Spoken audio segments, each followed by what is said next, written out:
د دوی رافضیان دغه اغاګانې خپلو عامو شیعو ته دوکه ورکوي. هغه دوکه داسې ورکوي چې وایي عمر رضی الله عنه یعنې داسې شخص معرفي کوي د عامو شیعو ته چې غیرت یې نه درلودل. تاسې پوهېږئ عامو شیعو چې دا اعتراض په رسول الله صلی الله علیه وسلم باندې ده. یعنې تاسې پوهېږئ تاسې رسول الله صلی الله علیه وسلم تر سوال لاندې راوستلی ده. دا خو د تا په کتابونو کې هم دا روایت راځي چې پیغمبر علیه الصلاة والسلام به دا دعا کوله: اللهم اعز الاسلام باحب هذين الرجلين اليك. یا الله ته اسلام عزتمن کړه په دې دوو انسانانو باندې چې هر یو تا ته یا الله ډیر محبوب یو د تا دوست وي. ښه راته متوجي سي. رسول الله صلی الله علیه وسلم دا دعا کوله چې یو پکې عمرو بن هشام ابو جهل او یو عمر بن الخطاب رضی الله عنه. نبی علیه السلام به دا دعا کوله چې یا الله په دې دوو کسانو کې چې تا ته کوم یو محبوب وي دوست وي ته اسلام په دې عزتمن کړه. آیا تاسې نن د عمر رضی الله عنه په شان ګور راځئ یو څه معقولې خبرې وکړو بې له تعصبه بې له کینې بې له بغضه بې له عداوته. یو څو دقیقې ما در سره تحمل کړې، یعنې یو څو دقیقې ګزاره را سره وکړې، راپورته یې کړه کوم کسان دي راسه یو څو دقیقې داسې خبرې سره وکړو، بیا بل هغه بعد ورباندې مجلس کوو څوکه څوکه. اللهم اعز الاسلام. دی وایي چې عمر رضی الله عنه ډارن و، له جنګونو تښتېدل، بې غیرته و العیاذ بالله. آیا رسول الله صلی الله علیه وسلم دومره کمزوری و چې الله ته به دعا کوله چې یا الله اسلام عزتمن کړي په بې غیرته سړي باندې العیاذ بالله، په منافق سړي باندې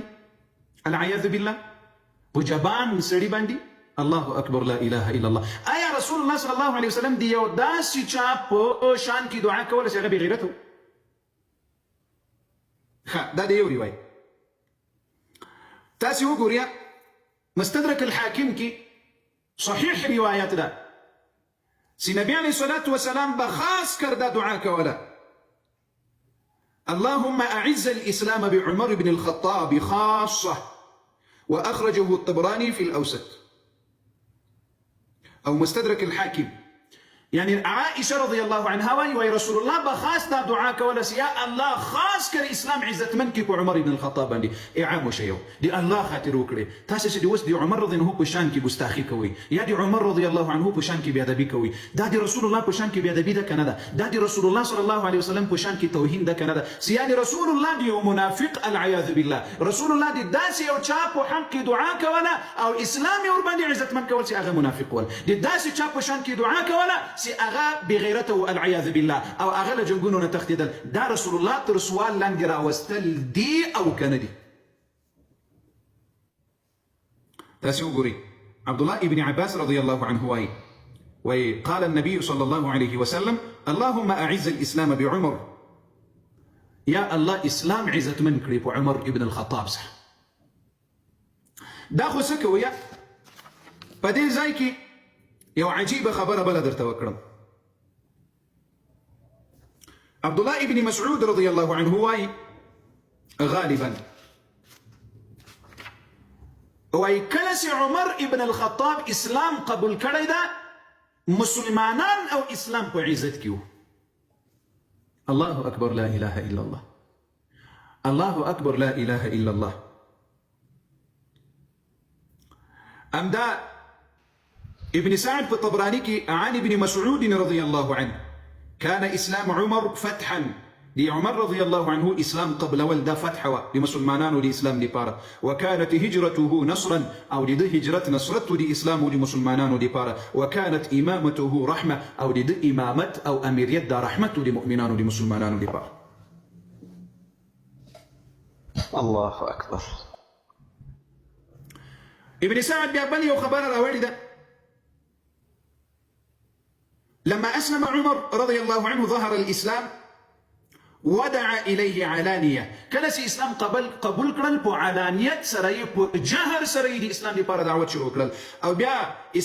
صحيح سند سرى عبد الله ابن عباس وي أول من جهر بالإسلام عمر بن الخطاب رضي الله عنه. کنه چې هغه پوری مسلمانانو اسلام نسوي ښکارا کولای اسلام ته دعوت نسوي کولای په ښکارا سره لیکن کله چې عمر رضی الله عنه اسلام قبول کړل په جهر سره اسلام ته دعوت شروع کړل او اسلام ښکارا کړل څو عمر بن الخطاب رضی الله عنه ولی ځکه چې رسول الله دعاګانې ورته کړې وي عليه الصلاه والسلام رسول الله صلی الله علیه وسلم دعاګانې ورته کړې وي نبی علیه السلام به دا دعا ورته کوله عبد الله ابن عباس رضی الله عنه نه دا یو ورځ ابو جهل په مکه مکرمه کې ګیر کړل نو د یو آیات شریف ویل نو بیا ابو جهل راغلل په درو باندې ووهل ډیر سخت ووهل ابو جهل خو رسول الله وی فرعون دی ما دی امت ډیر ظالم انسان ول سخت ووهل کله چې ووهل نو عمر بن الخطاب رضی الله عنه راغلل راپورته یې کړل کله چې راپورته کړل د دوی له مخ نه یې ګردونه صفا کړل او ورته ویل چې صبر کوه دا ظالم نه په هغه وخت عمر بن الخطاب رضی الله عنه خپل اسلام نو قبول کړ عبد الله ابن عباس رضی الله عنه باندې راغله کله وخت کې عمر رضی الله عنه د سره دا عمل وکړل نو عبد الله ابن عباس ورته ویل واي والله انك لخير الرجلين واي ما اظن دعاء النبي صلى الله عليه وسلم خاطئه يعني دا خبره سي عمر بن الخطاب واورد له حيران سول زوندي تغيير پیدا کړل يعني عبد الله ابن عباس ورته ویل سي قسم په الله ته په هغه دوه کسانو کې بهترین انسان یې یو ابو جهل د بلته بهترین انسان ته او زه دا ګمان نه کوم چې رسول الله دعا دي خطابي ځکه چې رسول الله د تاسو په شان کې دعا کړې و چې اللهم اعز الاسلام بعمر بن الخطاب وزدت دي عام شيء وتوي آیا رسول الله صلی الله علیه وسلم دی یو داسې انسان په شان کې دعا کوله چې هغه به مرتد کېدل منافق کېدل او یا منافق والعیاذ بالله یا بغیرته والعیاذ بالله یا عام شیء دا خو مخبر رسول الله صلی الله علیه وسلم تر سوال لاندې راوستلی ده پوهیږئ نه خپله د پیغمبر علیه الصلاة والسلام توهین او سپکاوی کوي بله خبره پسې ده کله چې عمر رضی الله عنه امیر المؤمنین شو آیا په دې باندې تاسې پوهیږئ که نه پوهیږئ چې علي رضی الله عنه خپل لور ام کلثوم په نکاح باندې ورکړله آیا د علي رضی الله عنه په شان کې ګستاخي ده که نه ده چې علي رضی الله عنه بغیرته سړي ته العیاذ بالله منافق سړي ته خپله لور په نکاح باندې ورکوله او زه به اوس په صحیح سند سره له امام صادق علیه السلام نه دا درته ثابتوم چې تاسو څومره د اهل بیتو توهین او سپکاوی کړی دا هم درته ثابتوم قدرمندو دوستانو اول سر راځو دې خبرې ته اوس پوهه سي زه دغه بعضې خبرې تاسې ته ضروري وکړم د عمر رضی الله عنه په شان کې یو خبره درته کوم دا د بخاري شریف روایت ده فتح الباري شرح د صحيح البخاري ده بخاري شریف هم د ما په خوا کې دا دی ده دا بخاري شریف ده درې زره یو سل دو اتایم نمبر روایت په بخاري شریف کې د صلح د حدیبیه سی وسوله پیغمبر علیه صلح حدیبیه خو درته معلومه ده چې نبی علیه الصلاه والسلام خوب ولیدل چې زه عمرې ته تللی یم صحابه تللي وي د نبی علیه السلام خوب خو وحی وي نو هغه ډېره لویه واقعه ده نبی علیه السلام له صحابه ورسره راغلل دا د صلح د حدیبیه میدان ته راغله دا حدیبیه سیده دا په سعودي عربستان کې که څوک بلد وي له جدې نه چې راځي دا د شمیسي سجن ده یو جیل ده لوی جیل ده سجن ده د دې په خوا کې دغه د حدیبیه میدان ده دې ته به یو ورځ ورځو ان شاء الله دا میدان په دې ځای کې د حدیبیه میدان په دې کې بعضې آثار اوس هم ډېر پخواني لا پاته دي په دې ځای کې نبي علیه الصلاه والسلام چې راغلل نو د مکې کفارو مخالفت وکړل کله چې مخالفت وکړل خالد بن ولید رضی الله عنه په دې وخت کې مسلمان سوی نو خالد بن ولید رضی الله عنه په دې غرونو کې شاوخوا ورته پټ و نبي علیه الصلاه والسلام ته وایي کله چې نبي علیه الصلاه والسلام په لمانځه باندې سي نو له ده سره ټول مسلمانان په لمانځه سي نو موږ به یو دم حمله ورباندې وکړو ټول به د لمانځه په وخت کې ختم کړو ځکه دوی ته معلوم شوي و چې رسول الله صلی الله علیه وسلم په ورځ کې 15 وخته لمونځ کوي بیا په دې وخت کې چې کله دی په لمانځه ودرېږي نو په لمونځ په احتیاط کوي نو مسلمانان هم په لمانځه وي نو تر څو چې دې سلاح را اخلي یا اسون اوښان او تسبرېږي نو له منځه به یوسو نو په همدې موقع باندې بیا صلات الخوف هم نازل شول کوم چې په 15مه صفحه کې د صلات الخوف په اړه باندې لارښوونه الله جل وعلا رسول الله صلی الله علیه وسلم ته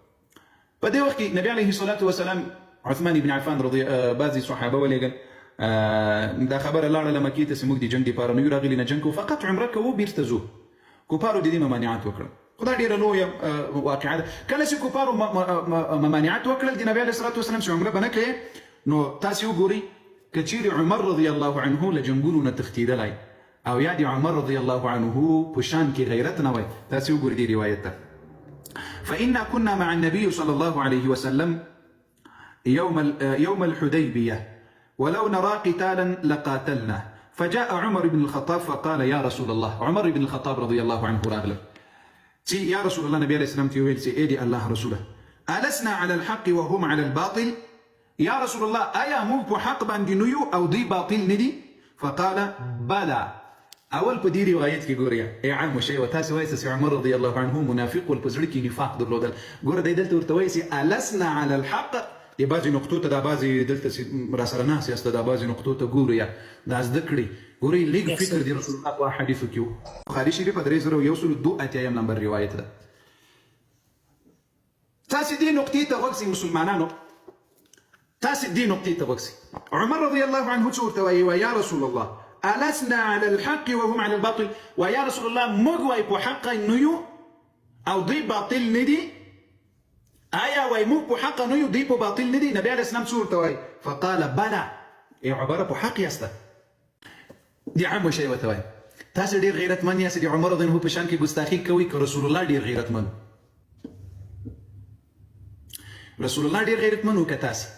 رسول الله دير الله ما ينو بقرآن ما ينو بدين ما ينو كتاسي چیرې عمر رضی الله عنه کې انه کوي مشکل وو نو نبی علیه الصلاه والسلام بدانه ورته وی چې ته په حق یې عمره رسول الله صلی الله علیه وسلم عمر الفاروق توایس بالکل په حق یاسته الله اکبر لا اله الا الله وش بس يقول او ضيف باطله باندې فقال اليس قتلانا في الجنه وقتلاهم في النار يا رسول الله كم مرسو شهيدان سمو بجنتيان يكبنيو او دي دوی چې څوک مړ سي دوی به جهنميان وي کني قال بلا رسول الله صلى الله عليه وسلم دلته دغه مؤمنانو ته د جنت زیری هم پسې ور کړی نه بل نقطې ته مو پسې را اړه خو ته متوجي سي څه شي سي ورته زمریانو د سرونو څه شي متوجي شي خبر ته پام تاسو وګورئ مولانا اسلام الحق دې نقطې ته بل پسې وګورئ وای اليس قتلانا في الجنه آیا دې موږ شهیدان وي جنتیان دي کنه دي او قتلاهم في النار او دې دوی مړي او مردار دوزخیان او جهنميان دي کنه دي فقال النبي صلى الله عليه وسلم بلى يا رسول الله بالکل النبي عليه السلام ورته یو عمر بالکل دې موږ شهیدان جنتیان دي دې موږ چې څومره مؤمنان مسلمانان دي دا جنتیان دي او دې دوی چې څومره دي دا جهنميان دي نعره تکبیر الله أكبر ولله الحمد وصورة قرى فعلى ما نعطي الدنية في ديننا عمر رضي الله عنه دا خبر توكله دا الدنية دا يودسي خبر دا سيدي كمزوري خبر دا عمر رضي الله عنه يا رسول الله سموك جنتيان يو سي شهيدان سو او موږ په حق باندې یو نو موږ بیا ولې کمزورتیا کوو د الله په دین ولې امر راته نه کوي چې سټونه جنې ووهو سبحان الله الله تاسو ګورئ که عمر رضی الله عنه إعام شيو دا ګوره بخاري دا اصح الكتب بعد كتاب الله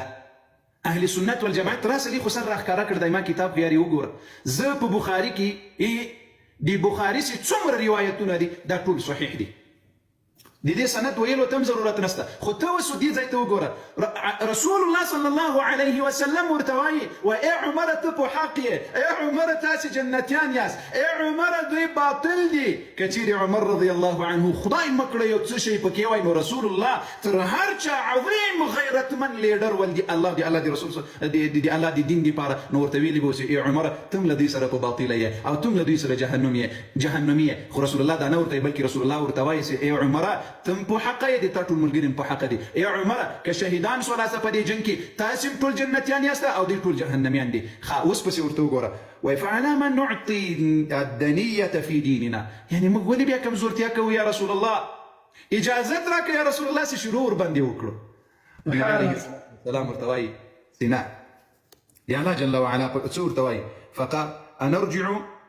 ولما يحكم الله بيننا وبينهم فقال يا ابن الخطاب إني رسول الله إي عمر بن الخطاب زدي الله رسول يم ولن يضيعني الله أبدا الله بما طول عمر زاين ذكري ثم بريشانا كيغا شو وقت يرسويو نور سورة الفتح مكمل رانازيل سؤال فقال النبي صلى الله عليه وسلم لعمر